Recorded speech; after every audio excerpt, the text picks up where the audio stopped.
Oke, beberapa hari lalu sudah keluar drawing untuk grup stage AFC Cup yang akan dilaksanakan 2024 di Januari kalau kalau nggak salah. Ya, 2024 kalau nggak salah Januari. Yang mana ada beberapa hal yang menurutku menarik untuk kita bahas kayak gitu, khususnya di grup Indonesia gitu loh.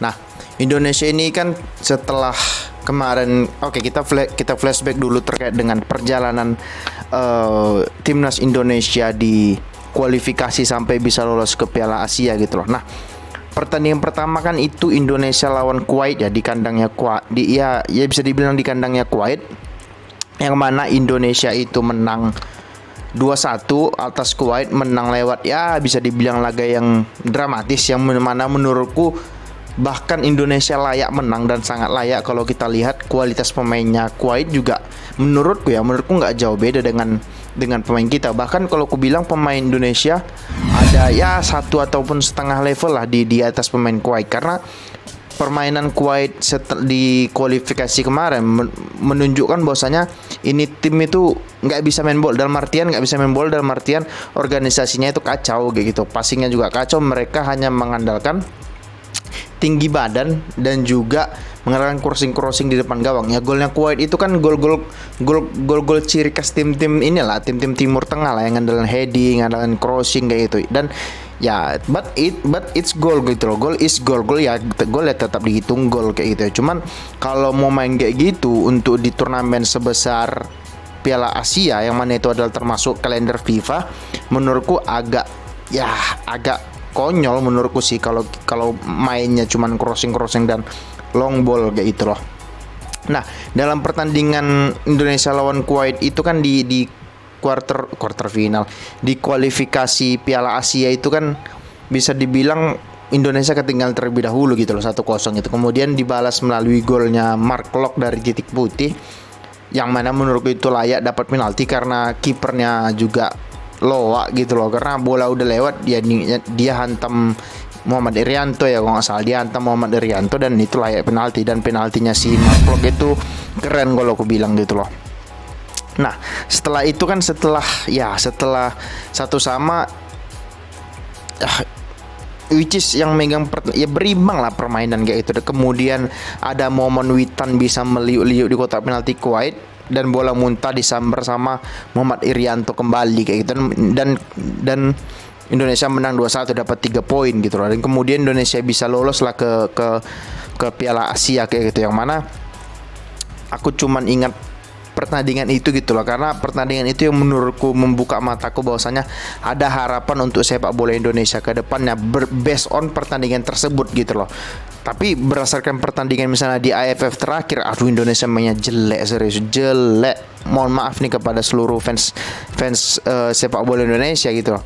Mungkin ini salahku juga. Aku memasang standarnya tinggi kepada timnas Indonesia, yang mana standarnya itu ya Liga Inggris, Liga Spanyol, Liga Champions kayak gitu ya. Mungkin standarnya itu yang kubuat, karena aku seringnya nonton liga top Eropa, top dunia, kemudian dibawakan ke timnas, ya memang agak timpang sih, it's different cake memang. Cuman ya kalau kita mau maju ya standarnya juga harus tinggi, nggak bisa kita turunin standar kayak gitu loh. Nah, untuk membangun standar itu kan harus ya semuanya harus terlibat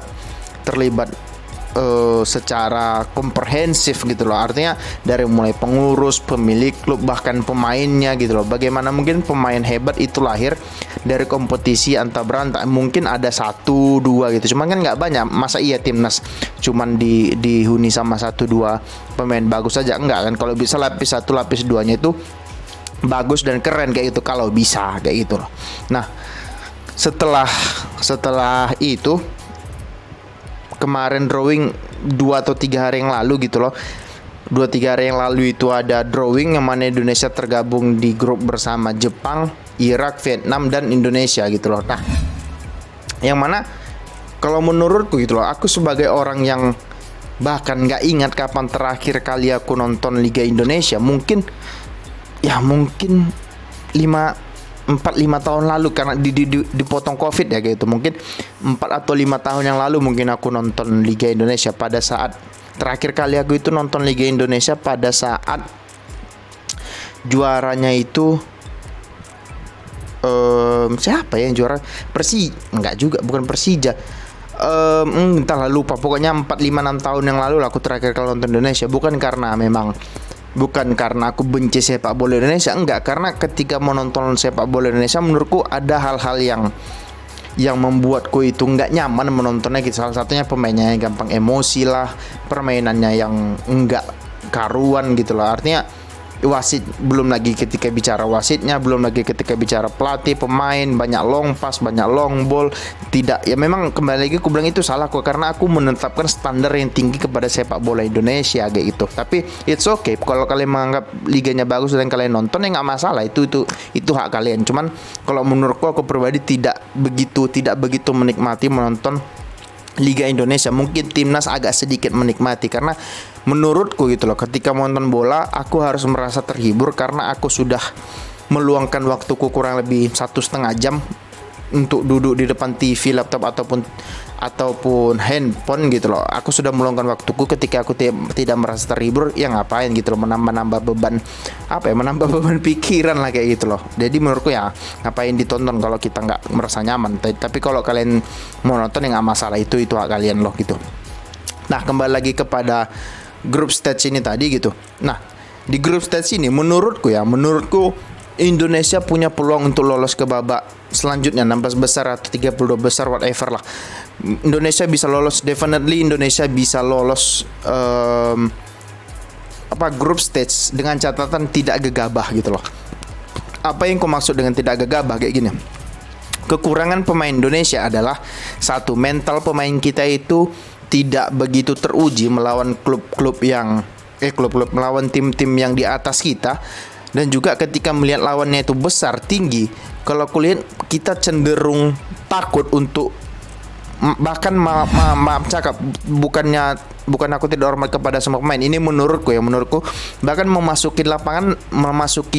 pada saat memasuki lapangan saja sudah terlihat bahwasanya pemain kita itu seperti kayak segan, takut gitu. Mungkin ini yang harus dirubah mindsetnya dari para pemain kita gitu loh. Itu terlihat based on apa aku bilang mereka takut. Pada saat menguasai bola, mereka tidak berani menguasai bola lebih dari 5-10 detik. Mereka nggak bisa menguasai bola lebih dari itu gitu loh. Padahal kalau kita lihat tim-tim yang bagus gitu loh, kayak timnya di Asia yang bagus ya, which is itu Jepang, Korea, Iran mungkin sekarang. Mereka kan tim-tim yang berani menguasai bola gitu loh, dengan cara-cara mereka gitu, baik dengan long ball ataupun dengan passing pendek kayak gitu. Nah, kalau aku lihat itulah kekurangan dari pemain Indonesia gitu loh. Kenapa itu bisa terjadi? Karena mentalnya yang tidak dididik di Liga Indonesia gitu. Di Liga Indonesia kita sering merasa bahwasanya kita itu adalah tuan rumah gitu loh. Kita itu adalah yang punya negara gitu. Maaf cakap gitu. Ketika ada pemain asing datang, kita ya sesuka hati kita ya. Kalian ibaratnya pemain Indonesia itu menganggap ya kalian mau apa? Ini rumahku, ini negaraku. Kalau kalian macam-macam ya aku yang punya gitu loh. Maksudnya ketika jumpa di laga internasional bersama timnas, mental itu nggak ada gitu loh. Bahkan kalau aku bilang pada saat berduel saja mereka cenderung untuk menghindari duel gitu loh. Namun semuanya berubah pada saat Sintayong datang. Menurutku we made a progress di bersama Sintayong gitu loh. Kenapa aku bilang begitu?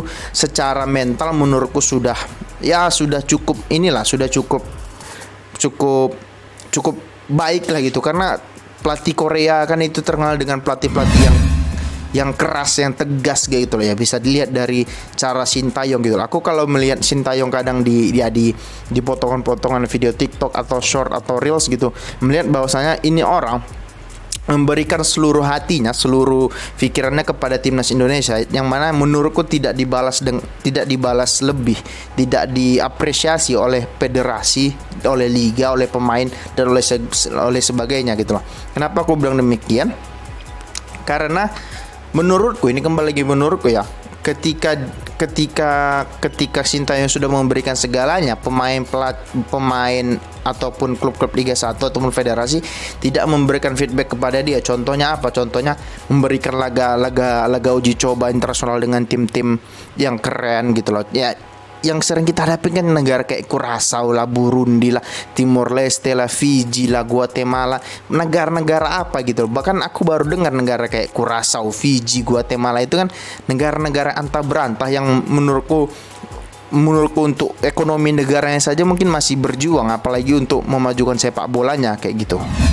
Nah, menurutku federasi khususnya yang mana itu adalah PSSI menurutku harus memberi Sintayong beberapa laga-laga internasional. Ini kan masih lama nih pagelaran Piala Asia-nya Januari, masih ada sekitar ini bulan 5, 6, 7, 8, 9, 10, 11, 12, 1, masih ada 8 bulan. Yang mana menurutku sebulan sekali minimal Indonesia harus melawan tim-tim yang di atas kita levelnya, bukan peringkat FIFA-nya ya. Curaçao itu memang di atas kita, cuman kualitas pemainnya ya di bawah kita, menurutku di bawah kita gitu loh. Nah, ya kayak timnas Iran kita harus lawan, timnas Korea kita harus lawan, timnas Cina nggak apa-apa kalah, yang penting kan bagaimana mereka bisa menjalankan strategi si pelatih gitu loh, yang kemudian nanti dibuktikan pada saat di putaran final Piala Asia-nya. Kan itu yang terpenting, bukan pada saat uji cobanya menang atau nggak penting itu peringkat FIFA naik atau enggak, yang penting bagaimana permainannya itu indah gitu loh. Menurutku tanya deh seluruh warga Indonesia mikirin peringkat atau permainannya yang menarik. Aku rasa mungkin semua warga Indonesia mengharapkan permainan yang menarik. Ya untuk apa kita peringkatnya bagus cuman permainannya ya so-so gitu loh. Nah, aduh terlalu jauh kita ngomongnya. Kembali lagi ke timnas Indonesia. Aku rasa Indonesia bisa lolos, kembali lagi aku bilang, asalkan tidak gegabah, dalam artian ya tetap merasa bahwasanya mereka belum meraih apa-apa, yang mana mereka harus membuktikan di sini gitu loh. Tidak boleh gegabah dalam artian mereka sok-sok pada pagelaran ini seolah-olah mereka sudah meraih segala, yang nggak bisa kayak gitu. Mereka harus menunjukkan sikap bahwasanya mereka itu mempunyai mental fighter, jangan mental juara dulu deh, mental untuk fighter. Karena menurutku Indonesia bisa lolos grup aja itu menurutku suatu prestasi yang membanggakan gitu loh. Apalagi kalau bisa melangkah lebih jauh lagi, itu sangat membanggakan. Jangan pikirin itu juara dulu deh, masih jauh kayak gitu loh. Dengan kondisi sepak bola kita, dengan kondisi federasi kita yang sering bekasus gitu loh, yang bahkan nama liganya aja diganti-ganti, Liga ISL lah, apalagi Liga 1 lah, ini mau dirubah lagi Liga Indonesia lah, Liga Nusantara lah. Itu aja kan udah kelihatan bahwasanya pengurus PSSI kita itu tidak memiliki visi yang sama kayak gitu loh. Ini sekali kritik aja kayak gitu. Nah, dan aspek yang kedua, Indonesia bisa lolos dengan catatan begini, dengan catatan bahwasanya kita tidak terpancing dengan permainan lawan gitu loh. Salah satu kekurangan Indonesia adalah yang sering dimanfaatkan tim-tim lawan, khususnya Vietnam, Thailand, Timor Leste, bahkan Malaysia gitu. Yang sering dimanfaatkan mereka itu apa? Emosi pemain Indonesia yang begitu meledak-ledak gitu loh. Itu karena apa? Itu adalah bermuara pada liga yang mana kan ya bahkan 99% pemain timnas itu diisi oleh pemain Liga 1 kayak gitu loh. Yang mana di Liga 1 itu liga yang tidak mencerminkan liga yang profesional. Artinya ketika ada pemain yang berlaku kasar, pemain yang memaki masih bisa dimaklumi lah, karena di liga-liga luar memaki-maki itu ya sudah hal yang maklum gitu loh. Ya kalau misalnya kayak main tangan, terus apalagi main kaki, itu kan udah atau main sundul, main tanduk, itu kan sudah di luar batas sportivitas gitu. Kalau cuman bersih tegang mulut aja ya itu masih it's okay gitu, karena pertandingan berjalan dengan tegang, capek gitu loh. Yang mana ketika ada sedikit dipicu aja ya pasti meledak kayak gitu. Nah, kenapa aku bilang Indonesia pemainnya itu meledak gitu loh? Ya berdasarkan Liga 1, artinya ketika ada pemain yang curang gitu, dalam artian melakukan teknik tackle yang keras, ya bisa aja cuman kartu kuning, ataupun ketika kartu merah tidak ditindaklanjuti dengan pemberian sanksi oleh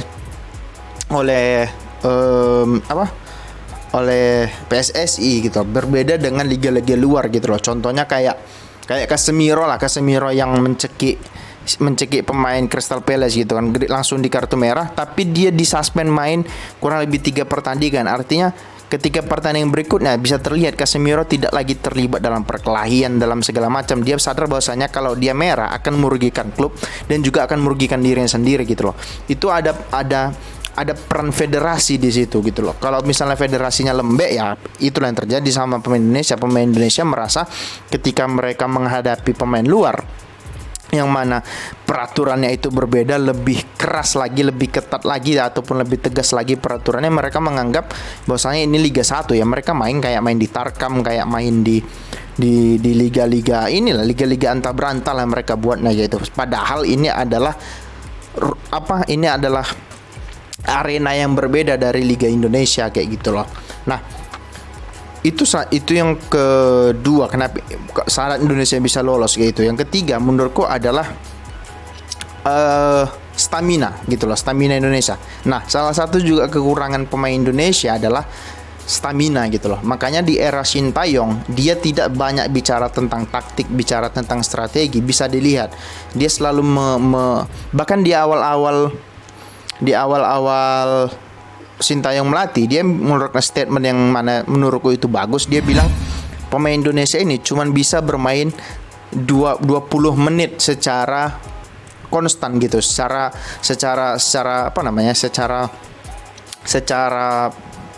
berkelanjutan, secara apa sih bahasanya, ya gitulah, secara tim gitu. Mereka hanya bisa bermain cepat. Bermain cepat itu cuma 20 menit. Setelah itu kita kehilangan stamina kayak gitu. Artinya apa? Artinya bahwasanya mental pemainnya juga enggak yang mempunyai mental juara, mental yang baik gitu loh ya. Karena pemain Indonesia kebanyakan, kalau aku bilang boleh dilihat story mereka makanannya nggak sehat gitu loh, tidurnya mungkin masih bergadang. Mungkin nggak semua pemain, ada beberapa pemain yang menjaga fisik dia gitu loh. Karena kan stamina itu bukan tanggung jawab timnas, stamina itu kan tanggung jawabnya dua gitu loh, tanggung jawab pemain dan juga tanggung jawab klub gitu loh. Karena bagaimanapun pemain itu lebih lama di klub daripada di timnas. Di klub itu dia sepanjang musim dia berada di klub gitu loh. Nah, sedangkan di timnas paling TC ya, di TC dihitung TC sampai ke turnamen ya, mentok-mentok paling 3 bulan kayak gitu. Yang artinya apa yang mau didapetin dari mengasah pemain dari 3 bulan kan enggak gitu. Artinya tanggung jawab pemain juga dibutuhkan di dalam pembentukan fisik kayak gitu loh. Nah, maka dari itu Sintayong terus menggenjot stamina pemain Indonesia, yang mana menurutku Sintayong membuat sebuah kemajuan. Bisa kita lihat pada laga lawan Kuwait deh begitu. Kuwait yang mana mereka tinggi-tinggi besar-besar, yang artinya langkah mereka lebih jauh lah kayak gitu, lebih jauh. Tapi pada saat itu Indonesia bisa mengimbangi mereka karena kita punya stamina yang bagus kayak gitu. Nah, itulah kekurangan pemain Indonesia gitu. Nah, tapi Indonesia juga punya kelebihan apa? Kita mempunyai kelebihan yang pertama, kita mempunyai kelebihan itu kecepatan gitu. Artinya semua pemain Indonesia, baik itu saya, pemain tengah, pemain depan, kelebihan kita satu apa? Kita memiliki kecepatan. Pemain-pemain kayak Witan, kayak Egy, bahkan Ferdinand Ferdinand ya, yang pemain baru. Itu kan pemain yang cepat. Octavianus ya, gitu kan. Ronaldo gitu loh. Kita kan pemain yang cepat kayak itu, bisa dipasang di depan kayak gitu. Ya, pemain tinggi itu kan, kelemahan pemain tinggi itu adalah di sprintnya. Memang secara langkah memang dia besar, cuman secara kecepatan sprint belum tentu bisa diadu kalau sama orang Indonesia, karena orang Indonesia terkenal dengan sprintnya kayak gitu. Oke, sekarang kita masuk kita bahas deh satu persatu Indonesia, Jepang dan lain sebagainya. Nah, kalau kita bahas pertama Indonesia dulu deh. Indonesia ya menurutku harus turun dengan formasi yang pada saat terakhir, mungkin bisa pada saat AFF terakhir gitu. Kiper ya Nadeo sih rasaku sudah pilihan yang ya not bad lah kayak gitu, walaupun tidak yang kalau kita bandingkan dengan kiper-kiper bagus lainnya ya mungkin Nadeo masih agak kurang. Cuman menurutku Nadeo untuk di Indonesia salah satu kiper yang top gitu loh. Seharusnya Indonesia pasang berapa ya, formasi 3-5-2 bisa juga gitu loh, atau 5-3-2 whatever lah, kan bisa berubah-ubah pada saat permainan kayak gitu loh. Nah, menurutku kiper tetap Nadeo. 3 di depan itu mungkin ada Jordi Amat, mungkin Fahrudin atau Rizky Ridho, dan Elkan Bagot. Front 3 di kiri ada Arhan, di kanan ada Asnawi. 2 pivot itu ada Klok, dan juga siapa? Irianto 3 5 berarti 5 2 3 1 lagi, mungkin Ferdinand bisa dipasang di depan. Itu aku nggak tahu, mungkin Witan sama Egi di depan, ya nggak tahu lah siapa lah, mungkin Sintayong lebih tahu lah masalah yang kayak gitu lah. Menurutku ya Indonesia harus pasang 3-5-2 untuk meminimalisasi permainan sayap. Kayak Jepang kan sayapnya itu ada Mitoma gitu, itu kan pemain-pemain yang bagus dalam dribbling ataupun visi kayak gitu loh. Nah, yang kedua itu ada timnas Jepang kayak gitu. Nah, timnas Jepang ini kan ya bisa dibilang tim top yang konsisten di Asia itu cuma dua, yaitu Korea dan juga Jepang kayak gitu. Karena pemain-pemain dari negara inilah yang banyak tersebar di klub-klub top Eropa kayak di Liga Spanyol, Liga Inggris, Liga Jerman, Liga Belanda dan lain sebagainya lah kayak gitu, liga-liga top Eropa lah. Namun tim ini kan punya pemain kayak Mitoma, terus kipernya itu lupa siapa, terus pemain kayak Ito, pemain kayak Minamino, bahkan mungkin di Eropa dia flop, cuman di Asia ya mungkin dia levelnya top level Asia gitu loh. Minamino walaupun kayak itu di Asia menurutku tetap salah satu pemain yang bagus kayak gitu. Nah, tapi sehebat-hebatnya tim pasti memiliki sebuah kelemahan kayak gitu. Bahkan City eranya Pep gitu loh. Terus Barca eranya Pep aja memiliki kelemahan yang mana mereka bisa kalah gitu loh. Artinya tidak ada tim yang tidak bisa dikalahkan asal kita bermain sabar dan bermain sesuai arahan pelatih. Menurutku bisa kayak gitu loh. Nah, kayak misalnya Jepang aja bisa ngalahin Spanyol gitu loh. Artinya ya Jepang dan Spanyol ibaratnya ya memang Spanyol yang sekarang bukan Spanyol yang kita kenal 10-15 tahun yang lalu memang. Cuman Spanyol tetap ya Spanyol gitu, punya liga yang bagus yang mana mereka bisa menghasilkan pemain yang bagus juga kayak gitu. Nah, maka dari itu kalau aku bilang kita punya peluang minimal at least menahan imbang Jepang kita bisa gitu loh. Bahkan Jepang itu bisa ngalahin Spanyol loh 2-1, bahkan mereka tertinggal lebih dahulu kayak gitu. Artinya apa? Mereka punya fighting spirit, mereka punya hal yang ingin dicapai gitu. Nah, itu yang menurutku pemain Indonesia itu harus punya, bahwasanya mereka harus punya motivasi lebih dalam turnamen ini agar tidak ya kasarnya tidak dibantai lah gitu loh. Atau gini lah, atau kita buat aja lawan Jepang calculated loss gitu loh. Ya kekalahan yang udah pasti. Ya setidaknya kalaupun kalah jangan sampai lebih dari 1-2-0 lah kayak gitu. Ya udah nggak apa-apa gitu loh. Artinya kita fokus ke laga melawan Irak ataupun melawan siapa? Ataupun melawan Vietnam kayak gitu, yang mana menurutku kita bisa curi poin kayak gitu. Ya nggak apa-apa gitu. Tapi kembali aku bilang nggak ada satupun tim yang tidak bisa dikalahkan asal kita punya fighting spirit dan punya cara bagaimana mengalahkan mereka kayak gitu. Nah, yang selanjutnya itu ada Irak gitu. Nah, aku jujur aja nggak tahu kekuatan Irak ini bagaimana, nggak pernah lihat pemainnya. Yang aku tahu pemainnya itu cuma satu pemain MU, yaitu Zidane Iqbal. Yang menurutku pemain ini memiliki bakat yang cukup bagus. Mungkin belum Ten Hag mungkin belum percaya aja sama ini pemain kayak gitu. Nah, Irak ya menurutku masih akan tetap kayak tim Timur Tengah lainnya, bermain dengan cara fisikal gitu, mengandalkan fisik, yang mana mengandalkan bola-bola long, mengandalkan fisik, mengandalkan tenaga, mengandalkan stamina, yang mana menurutku itu bisa menjadi bumerang bagi timnas Indonesia yang tingginya tidak setinggi mereka, fisik kita pun tidak sekuat mereka. Itu bisa jadi bumerang bagi timnas kita kalau kita tidak bisa mengantisipasinya gitu loh Pak. Sebenarnya kan bisa kita mengantisipasi crossing dengan cara apa?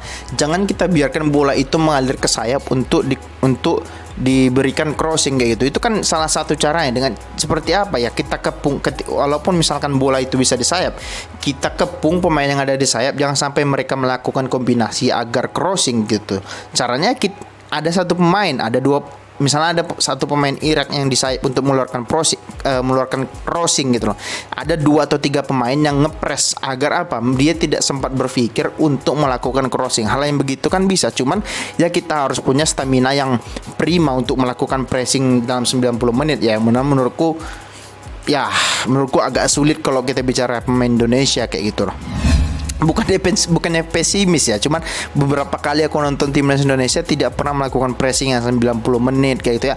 Ya nggak apa-apa, yang penting setidaknya kita bisa mengimbangi lah kayak gitu loh. Itu salah satu caranya bagaimana menghadapi tim-tim yang mengandalkan crossing kayak gitu loh, ataupun umpan silang untuk long ball kayak gitu loh.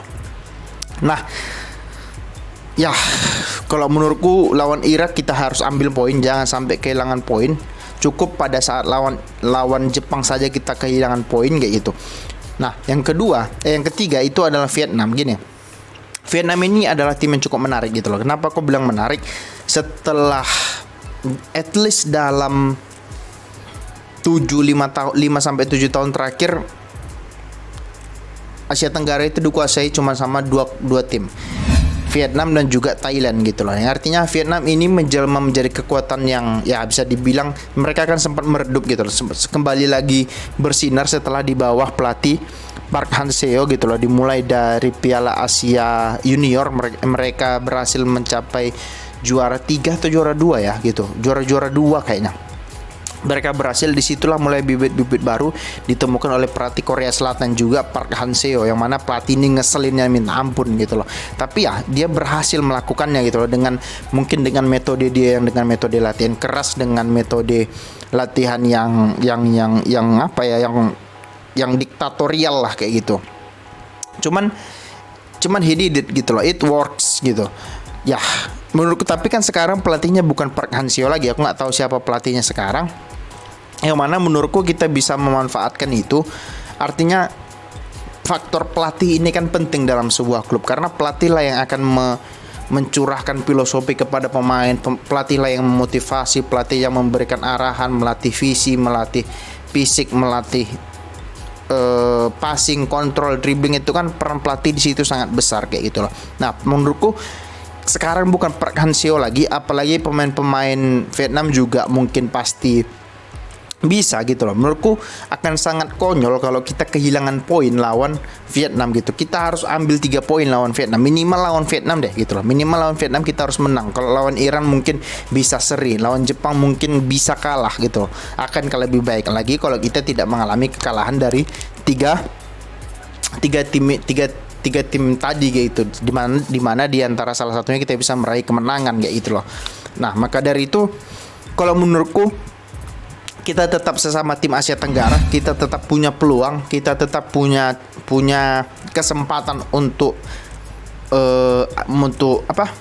step up di kompetisi, di turnamen kali ini gitu. Asalkan kayak aku bilang, kita jangan terpancing dengan permainan khususnya Vietnam. Vietnam ini kan timnya sering memancing emosi, karena kalau udah main bola itu emosi, bawaannya tidak lagi ingin mengikuti arahan pelatih, sudah ingin membalas dendam apa yang dilakukan dia kepada kita. Itu kan kayak gitu.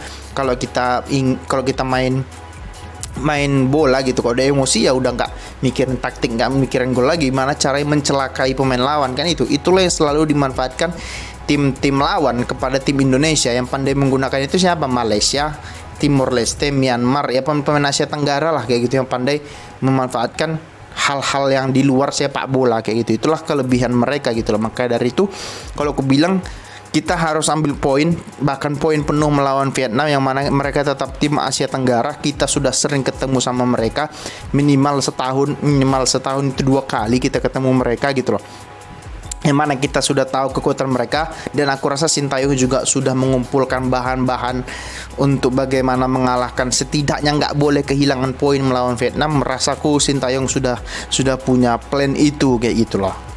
Nah, itu tadi menurutku kalau misalkan Indonesia melakukan menurutku aku kan cuman seorang orang yang pandai mengomentari sepak bola gitu loh. Bukan seorang pandit, orang yang fans sepak bola yang merasa sok bener aja kayak gitu.